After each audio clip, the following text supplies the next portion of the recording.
விஜய்க்கு பின்னாடி அவங்க செஞ்ச அந்த ப்ரொமோஷன்ஸ் அப்படிங்கிறது ஒர்க் அவுட் ஆயிடுச்சு. இனி இருக்கக்கூடிய 2 திராவிட கட்சிகளும் தங்களே அப்டேட் பண்ணிக்கணும். அவரே நினைச்சிருக்க மாட்டார் முதலமைச்சர் ஆகணும். அவர் அவ்வளவு கான்பிடண்டா இருந்தாருன்னா இதுக்கு 2 தொகுதியில் போய் நிற்கிறார்.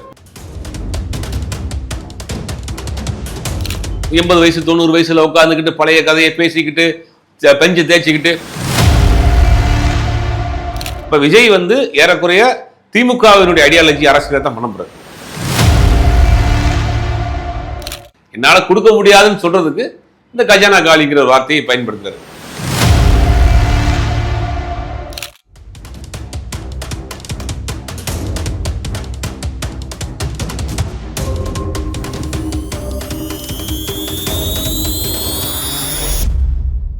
வணக்கம். ஸோ நம்ம தமிழர் கழகம் அந்த சேனலில் பத்திரிகையாளர் சுபேர் இன்னைக்கு சந்திச்சிருக்கோம். அவர்கிட்ட அரசியல் உரையாடல் சில பல கேள்விகள் நான் இப்போ கேட்க போகிறேன். ஸோ நீங்களும் அதை தொடர்ந்து பாருங்கள். வணக்கம் சார். வணக்கம் சார். முதல்ல நம்ம தமிழ்நாட்டில் கடந்த 75 வருஷங்களாக திராவிட கட்சிகள் தான் ஆண்டு வந்துச்சு. அது மக்களுக்குமே பழக்கமான ஒரு விஷயம். ஆனால் இப்போ புதுசாக தமிழக வெற்றி கழகம் விஜய் அவர்கள் உள்ளே ஃபார்முலாவே மாற்றிட்டாரு. இது தமிழ்நாட்டோட தற்காலிக எழுச்சியா இல்லை அரசியலில் இதுதான் நிரந்தரமா?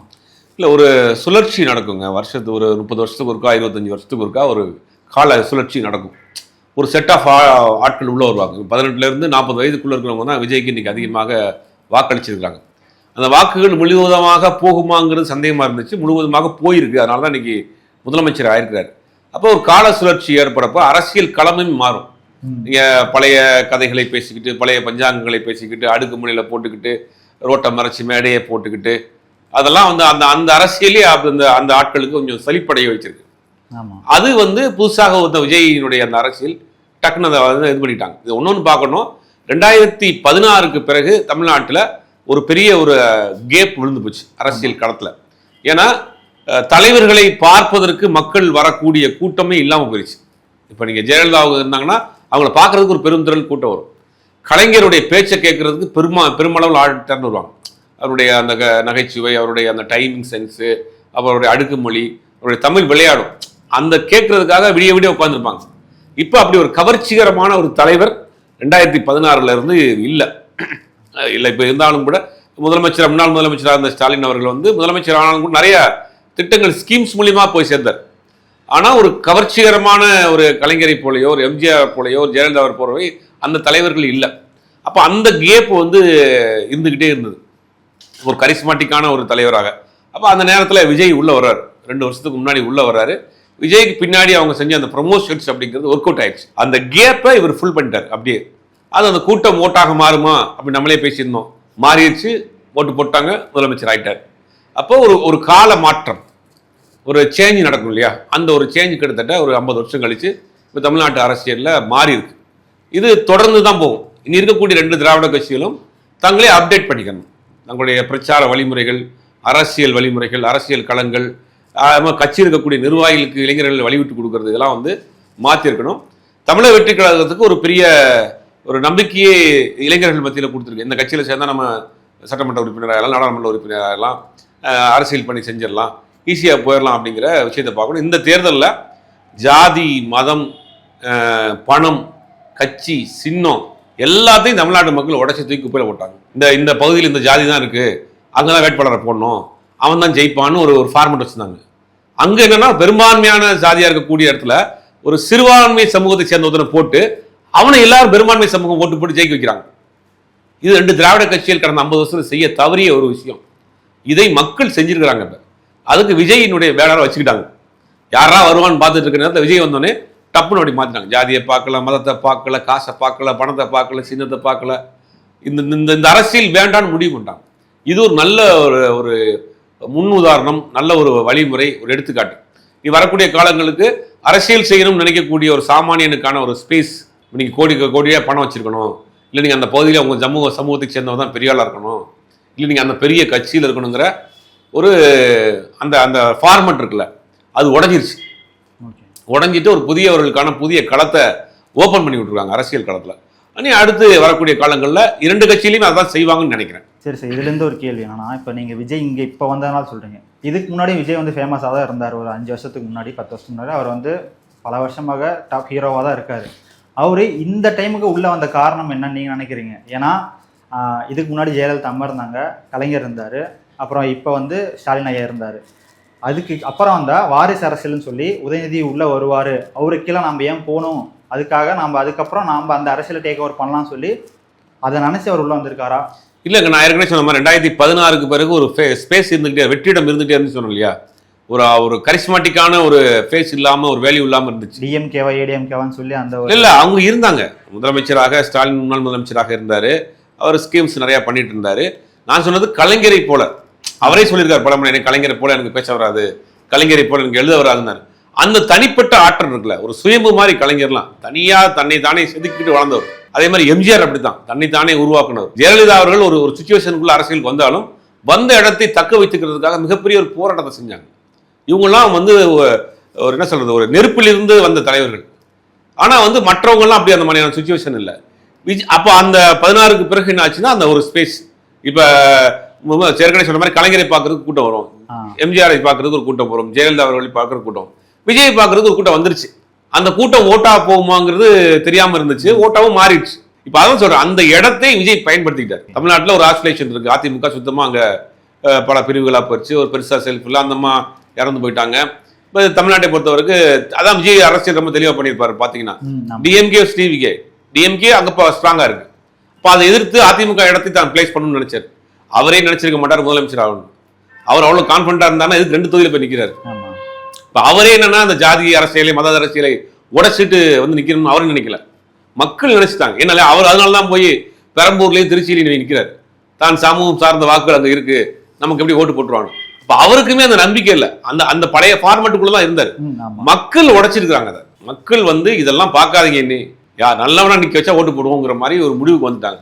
அப்போ அதை வந்து பண்ணியிருக்காரு. இன்னும் எல்லா அரசியல் கட்சிகளுக்குமே அது ஒரு முன்னுதாரணம். இது ஒரு சாம்பிள். இந்த தேர்தல் 2026 தேர்தலுங்கிறது தமிழ்நாட்டு அரசியல் கட்சிகளுக்கு ஒரு என்ன சொல்றது, ஒரு பாடம் மாதிரி. அது நீ வரக்கூடிய காலங்களில் இளைஞர்களுக்கு வழி விடுங்க, எல்லா கட்சியும் சொல்றேன், இளைஞர்களுக்கு வழி விடுங்க, உள்ள அலோவ் பண்ணுங்க. நீங்க சட்டமன்றத்தில் உதயநிதி ஸ்டாலினும் விஜயும் பேசுறாங்க, அது பார்க்கறதுக்கே நமக்கு ரொம்ப ஒரு சுவாரஸ்யமா இருக்கு.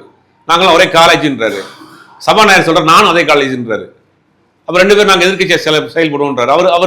அவரு கமெண்ட் பண்றாரு, அவர் சிரிக்கிறாரு. அப்ப இது வந்து ஒரு ஆரோக்கியமான அரசியல், ஒரு பார்க்கறதுக்கே ஒரு கலர்ஃபுல்லா இருக்கு.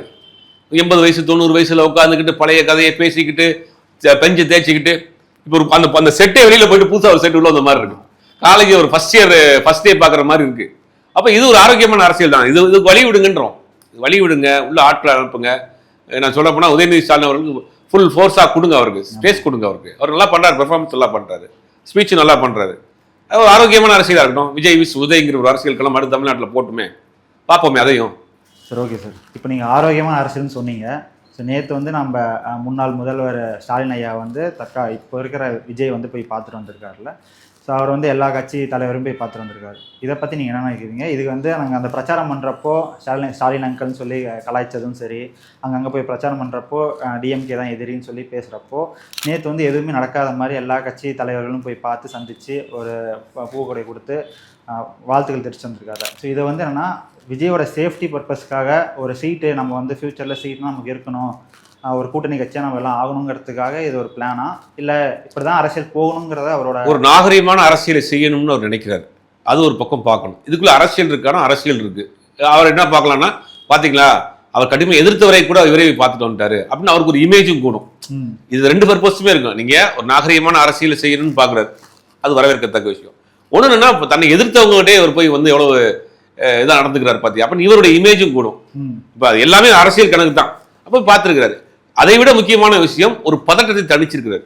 தேர்தல் காலத்தில் பார்த்தீங்கன்னா 2 கட்சிகள் சரி, திமுகவா இருக்கட்டும், தாவேகாவா இருக்கட்டும், நாம் தமிழராக இருக்கட்டும், கடுமையாக மோதிக்கிட்டாங்க. களத்திலையும் சரி, சோசியல் மீடியாவிலையும். இப்போ அந்த ஜெயிச்சுட்டாங்க, நீ அடுத்த களம் போயிடுச்சு, நீ ஆரோக்கியமான அரசியல் நோக்கி போகணும். அந்த களத்தை, அந்த பதட்டத்தை தனிய வைக்கணும். அப்ப இவரே போய் அதை பார்க்குறப்ப தொடர்கள் மத்தியில் ஒரு சின்ன ஒரு ரிலாக்ஸ் வரும், அந்த கோபம் அப்படி கொஞ்சம் குறையும். ஓகே, அவங்களே ஒன்று பண்ணிட்டாங்க, நம்ம என்னப்பா பண்ணிட்டு நீ அடுத்த கடத்தை கொண்டு போயிடுவாங்க. அந்த பதட்டத்தை விஜய் தடித்திருக்கிறார் அப்படிங்கிறது அது உண்மையிலேயே வரவேற்கக்கூடிய விஷயம் தான்.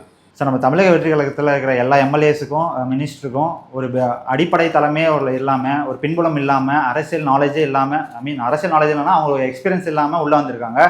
இப்போ எல்லாருக்கும் ஒரு பொறுப்பு வந்திருக்கு. இதை அவங்க எப்படி பார்ப்பாங்க, எப்படி விஜயோட வார்த்தைகளை வச்சு அவங்க போவாங்களா, இல்லை அவங்களுக்கு ஒரு சுயமான ஒரு அரசியல் நாலேஜ் எங்களுக்கு இருக்குது, இதை வச்சு நாங்கள் போகிறோம் அப்படின்னு சொல்லி போவாங்களா? இல்லை, ஒரு அரசாங்கம் என்ன ஐடியாலஜியில் ரன் பண்ணுதுன்னு பார்க்கணும். விஜய் ஒரு திராவிடன் ஐடியாலஜி தான் கொண்டு போகிறார். நான் ஜெயிச்சவனே அவன் நேரடியாக போனது பெரியார் தான் போகிறார். பெரியாருடைய சிலைக்கு மாலை போகிறார், பெரியார் சமாதிக்கு அஞ்சலி செலுத்துறார். இப்போ விஜய் ஏறக்குறைய திமுகவினுடைய ஐடியாலஜி அரசியலை தான் பண்ண போகிறார். அப்போ அந்த திராவிட ஐடியாலஜியை தான் விஜய் ஃபாலோ பண்ண போகிறார். அதை நோக்கி தான் அது போகும். இப்போ இந்த சம்பவம் எப்படின்னா, அண்ணா முதல் முறையாக தேர்தல் சந்திக்கிறப்ப பெரியார் அண்ணாவை கடுமையாக எதிர்க்கிறார். ஆனால் அண்ணா ஜெயிச்சவனே முதல்ல போன இடம் பெரியாரை பார்க்க தான் போனார். பெரியாரை பார்த்துட்டு அண்ணா சொன்ன விஷயம் நீங்க சொன்னதை நான் அரசியலாக பண்ண போறேன். ஏறக்குறைய அது மாதிரி தான் இப்போ போகுது. இப்போ இந்த ஐடியாலஜியோட ஒரு கவர்மெண்ட் ரன் பண்ண போகுது. பாலிசியும் அந்த பாலிசி தான். இப்போ திராவிடன் ஐடியாலஜி பாலிசி தான் இவர் ரன் பண்ண போறாரு. அப்படிங்கும் போது அந்த அமைச்சர்களை பொறுத்த வரைக்கும் அதிகாரிகள் கொடுக்கக்கூடிய இன்ஸ்ட்ரக்ஷன் தான். ஆனால் அது தலைமையாக இருக்கக்கூடிய விஜய் எடுக்கக்கூடிய ஃபைனல் டிசிஷன்.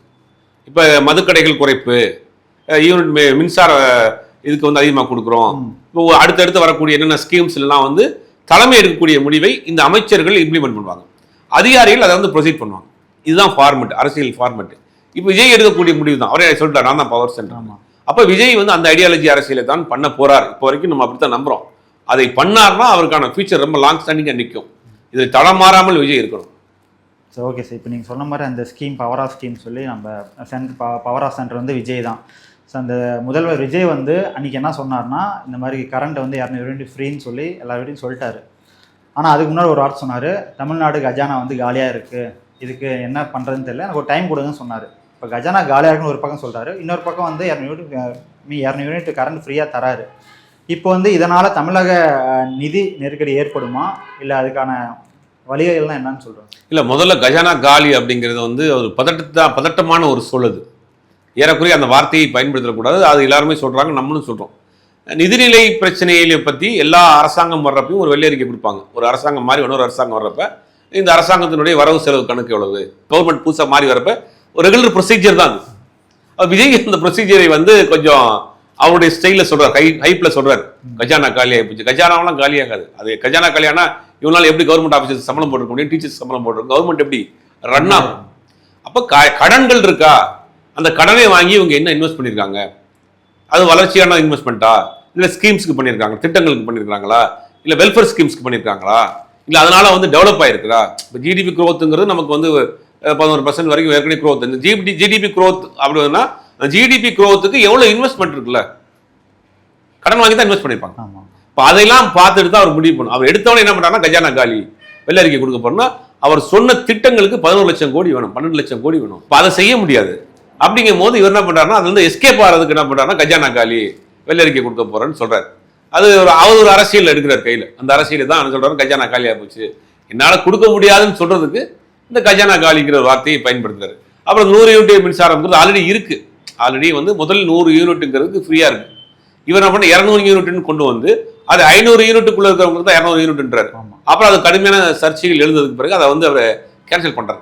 அந்த விஷயத்தை நம்ம பாராட்டலாம். என்னன்னா ஒரு சர்ச்சை வருது, அவரை நோக்கி சில எதிர்கருத்துக்கள் வருதுன்னா அதை உள்வாங்கிட்டு திருத்திக்கிறார், உடனே மாத்துறாரு. அதை முதல் கையெழுத்திலே திருத்தம் தான்.